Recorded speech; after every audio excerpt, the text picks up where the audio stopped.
Hermanos, que Dios les bendiga en esta oportunidad. Quiero que me acompañen en el segundo libro de Tesalonicenses, capítulo 2, versículo 1 y 2.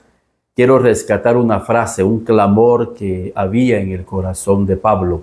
Y creo que este clamor debe de estar en los pastores, debe de estar en los líderes y debe de estar en los padres de familia y debe de estar en cada uno de nosotros.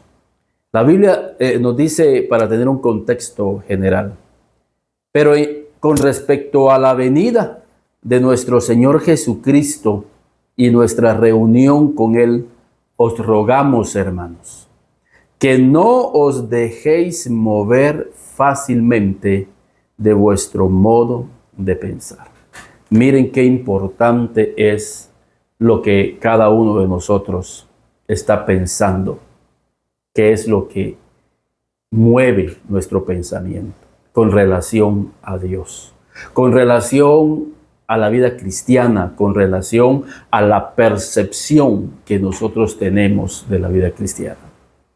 En el contexto de la venida del Señor, Pablo tiene un clamor y tiene un ruego, que no nos dejemos mover fácilmente en nuestro modo de pensar.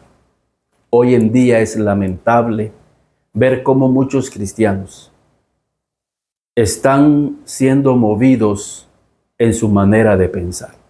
Y lo que pasa es que lo que pensamos, de alguna manera, condiciona no solamente nuestra actitud, sino que condiciona nuestra entrega hacia la obra de Dios. ¿Cuál es el hombre en su pensamiento? Así es él. Por eso es importante que nosotros consideremos cómo o qué pensamos de las cosas de Dios. Y esa es una pregunta de reflexión. ¿Qué piensas tú de las cosas de Dios? ¿Qué piensas tú de los líderes? ¿Qué piensas tú de los pastores? ¿Qué piensas tú de la vida congregacional? ¿Qué piensas tú de la obra de Dios? ¿Qué es lo que piensas tú de las ofrendas, de los diezmos? ¿Qué piensas tú? ¿Qué pienso yo? Porque eso es clave para determinar nuestra postura y nuestra conducta. Es increíble cómo muchos han sido movidos en su manera de pensar. ¿Tú recuerdas cuando tenías ese primer amor y que tenías un pensamiento solo para Dios? Pero algo sucedió en nuestra forma de pensar que poco a poco fuimos movidos fácilmente en nuestra manera de pensar. Ya no pensamos como pensábamos antes. Por eso ya no nos entregamos como nos entregábamos antes. Por eso el apóstol Pablo, en el contexto del fin, nos dice que no nos dejemos mover fácilmente en nuestra manera de pensar. Se dice que los hijos de Noé, por ejemplo, algunos estudiosos dicen que ellos se tardaron entre 50 y 60 años para construir el arca. De 50 y 60 años. Durante 50 y 60 años, estos hombres de Dios, como fue Noé y los hijos de Noé, no fueron movidos en su manera de pensar. Desde el primer día que ellos empezaron a construir el arca, la construyeron pensando que Dios les había dicho que construyeran el arca. Y esa forma de pensar estuvo en ellos hasta el último día que pusieron el último clavo en el arca de Noé. Y cuando entraron al arca, el Espíritu les confirmó, y los hechos, las circunstancias, de que no estaban equivocados. Es increíble cómo muchas personas cambian su manera de pensar. Y este puede ser un problema. Muchos profesionales le llaman a eso personas bipolares.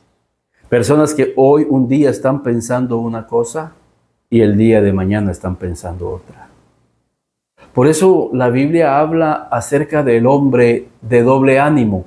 Dice, el hombre de doble ánimo es inconstante en todos sus caminos. En todos sus caminos, en todos los proyectos que va a emprender el hombre o la mujer, que es inconstante en su forma de pensar, en su ánimo, también es inconstante en todas las cosas. Hoy están entregados a Dios, hoy están pero con el fuego de Dios, pero algo pasa en su mente y después los vemos que no quieren nada con Dios, dejan todo tirado. Y uno en la vida tiene que ser determinante y es un fruto del Espíritu.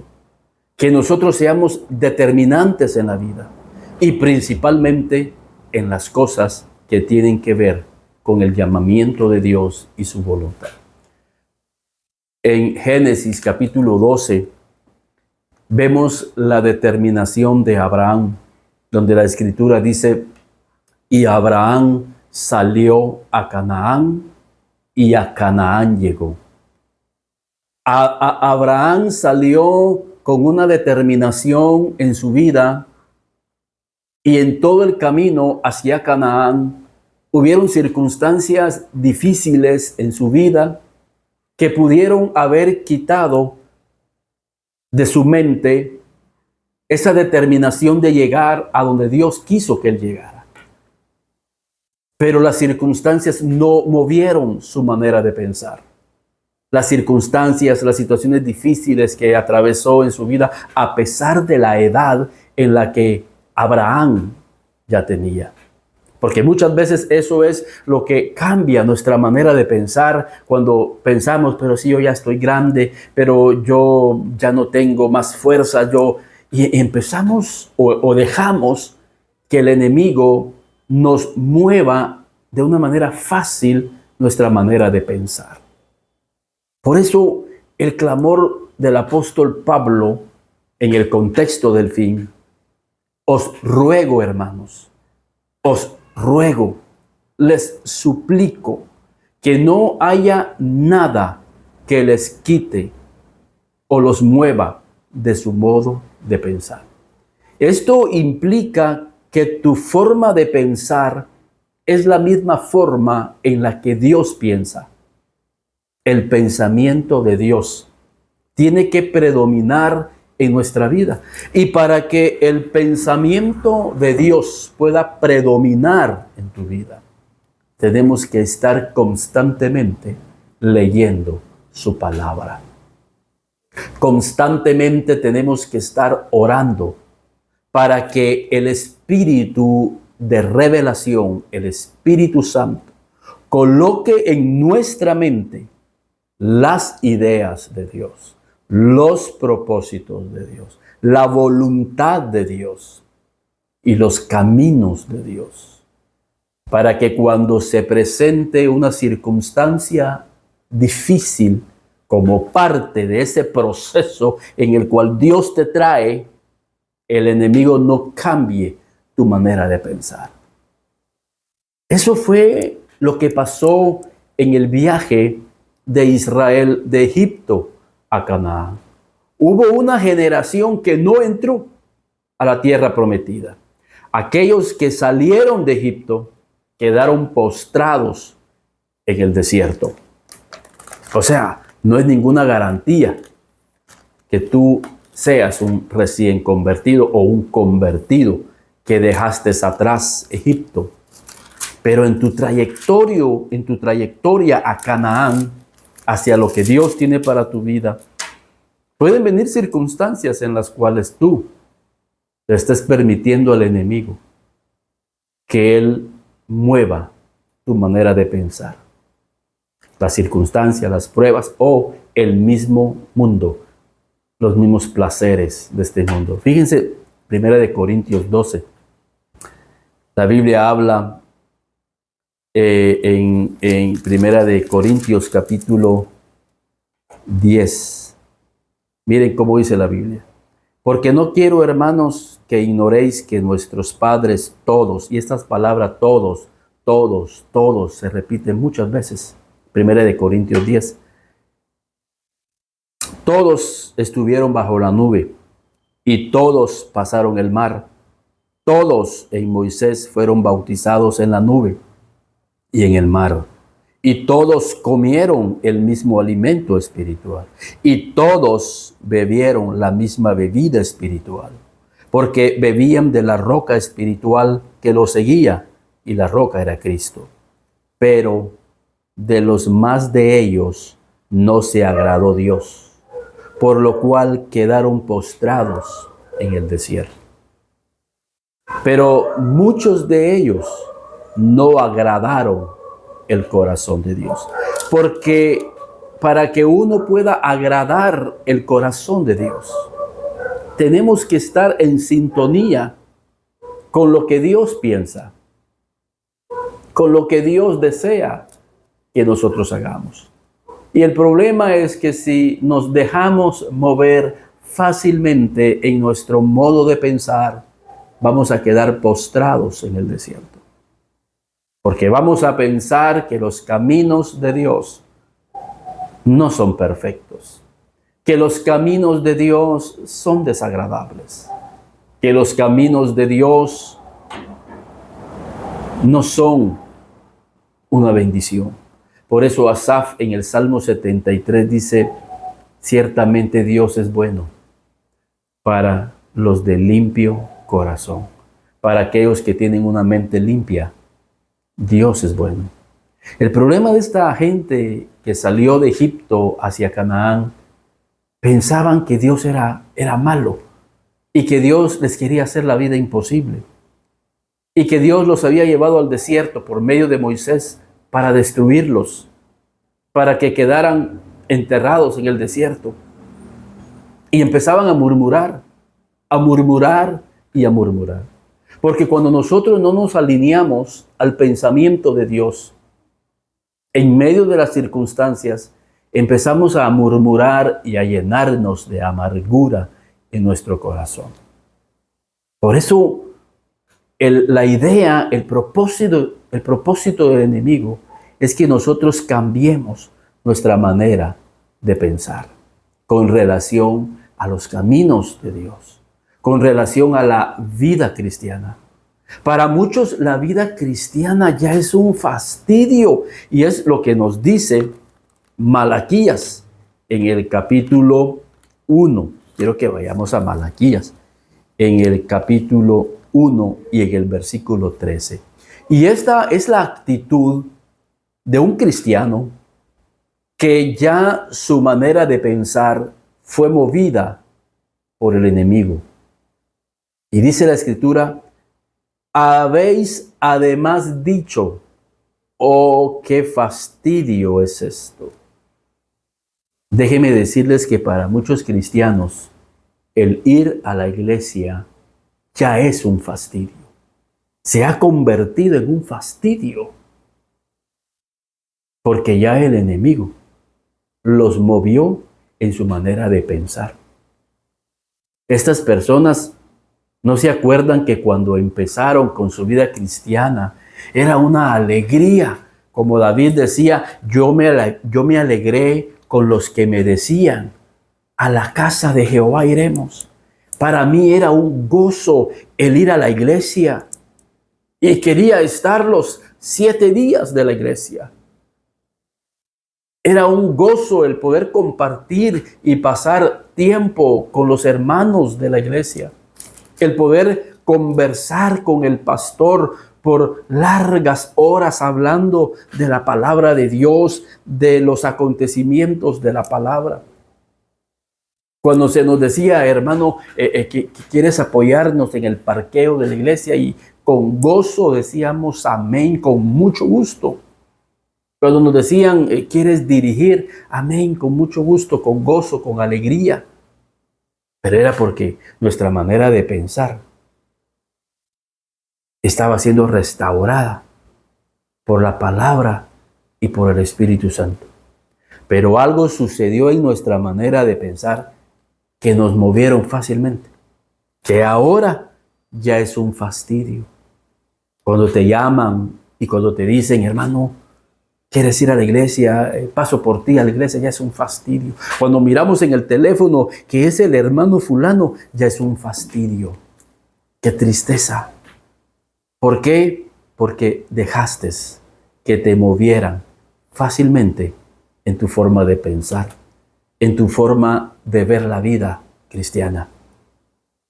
Quizás una prueba, quizás una circunstancia difícil, quizás una humillación que quizás recibiste en la iglesia, quizás un menosprecio de tus líderes, quizás el mismo placer y pecado de este mundo, quizás las riquezas te alucinaron el pensamiento y ahora has cambiado tu forma de pensar.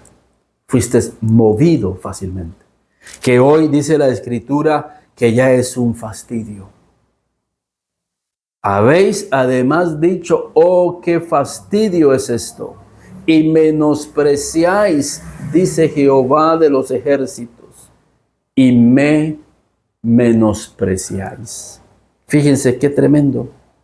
Y esto es lo que está sucediendo hoy en día en una gran mayoría del sector de la iglesia, y esto viene cada vez más.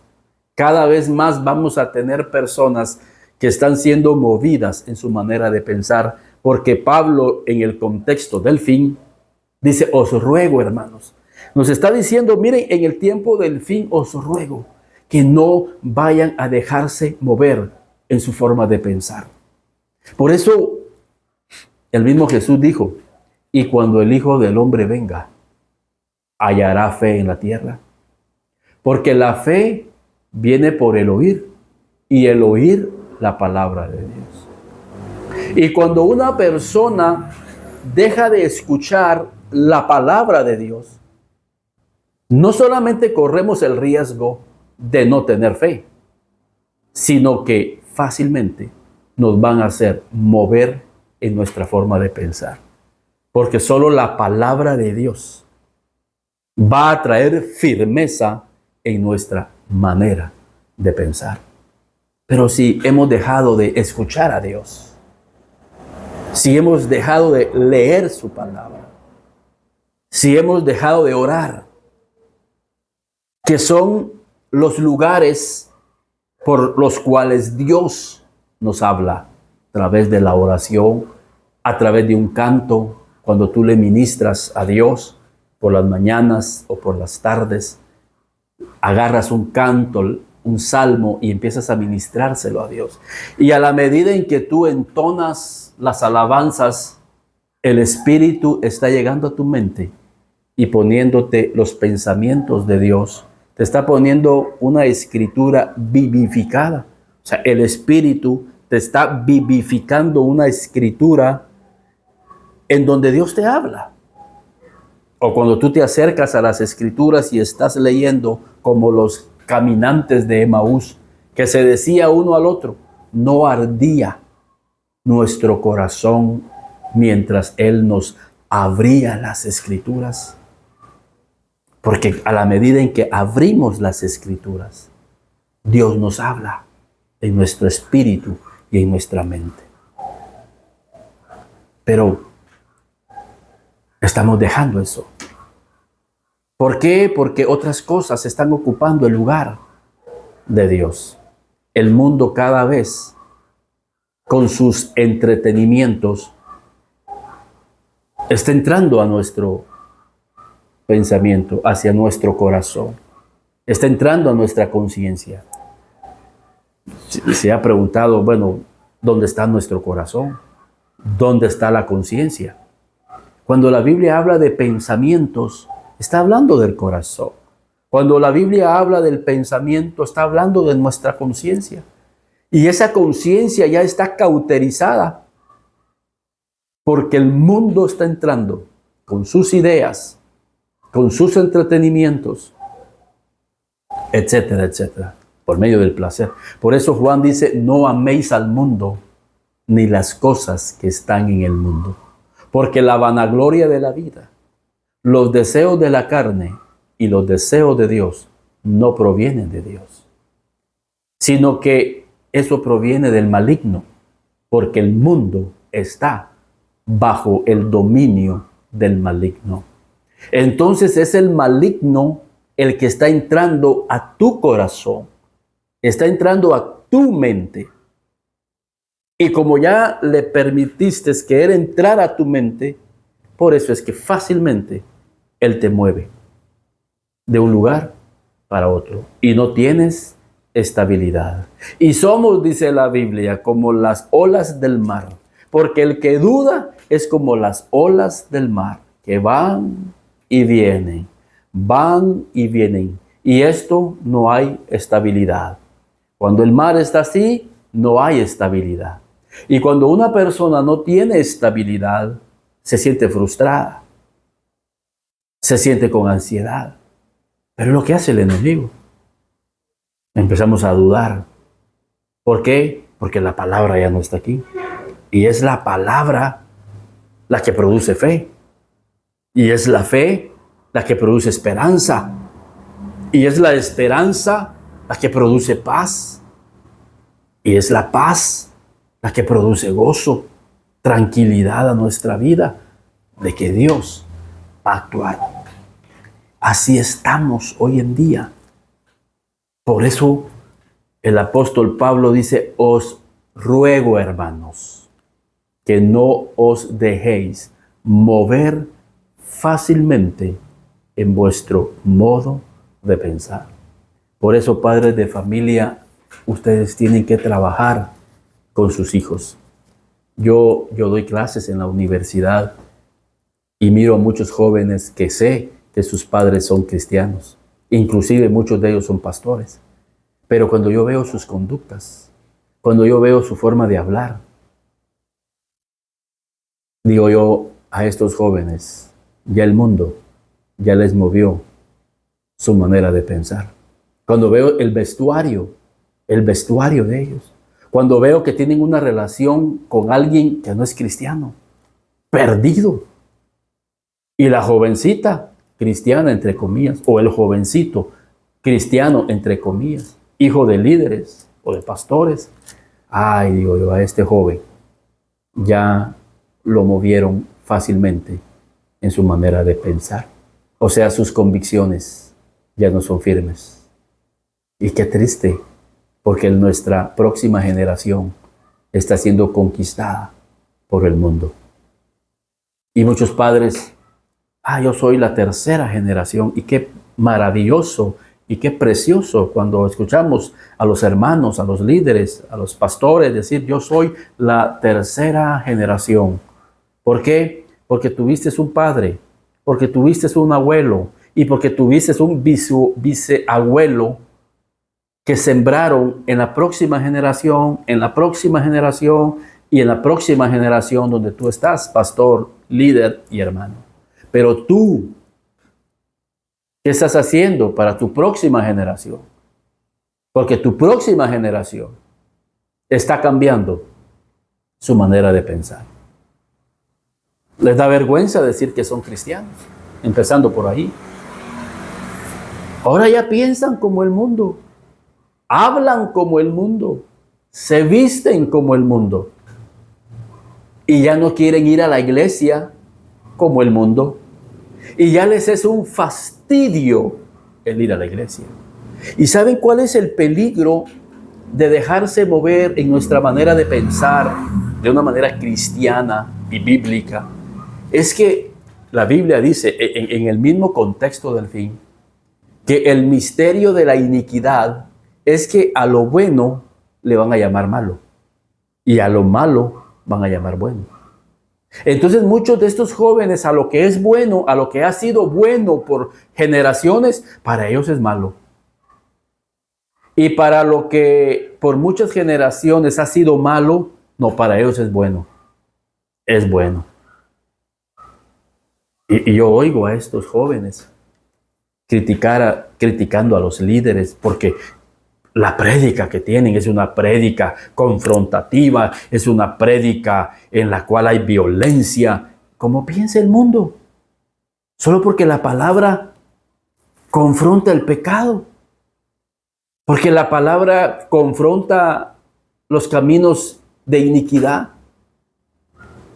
Entonces la palabra está golpeando. Sí, pues es una espada de doble filo que corta al entrar y corta al salir. Pero como a lo bueno le están llamando malo. Este libro es muy malo. ¿Por qué? Porque confronta el pecado. Pero ¿cuál es el punto principal? Fácil. La palabra dice que esta generación está siendo movida fácilmente en su manera de pensar. Por eso es importante. Y por eso yo hago estos programas, porque sé la carga ministerial que hay en mi vida. Y este compromiso que asumí desde el año 2012, por ahí, cuando empecé a hacer estos programas, para poder llegar y salvar a una generación, para que no sean movidos en su manera de pensar, en su manera de creer, que sus corazones no sean movidos por un camino de iniquidad. Por eso tengo carga en mi vida, y por eso cuando me invitan a los colegios, cuando me invitan a las universidades o a las organizaciones a compartir, les digo, con mucho gusto comparto, pero yo voy a compartirles la palabra de Dios, para que esta palabra entre a sus corazones, para que esta palabra entre a sus mentes y puedan conocer el camino de Dios, y que puedan conocer qué es lo malo y qué es lo bueno ante los ojos de Dios. Pero hoy en día tenemos una generación que ha perdido toda sensibilidad. Y como dice en el contexto del fin, con relación a Sodoma y Gomorra, que era una generación que no sabía distinguir entre su mano derecha y su mano izquierda. Estaban tan pervertidos que habían perdido todo entendimiento, todo juicio sano. Por eso es que se entregaban a la lascivia, se entregaban a pecados vergonzosos, porque ya no había sensibilidad en sus vidas. Y qué triste es que nuestros jóvenes, por una falta de juicio divino, estén aprobando lo que para Dios es desagradable, y que estén desaprobando lo que para Dios es agradable, y estén desaprobando lo que para Dios es agradable, y que llegue a su corazón el fastidio. Por eso hay jóvenes adultos.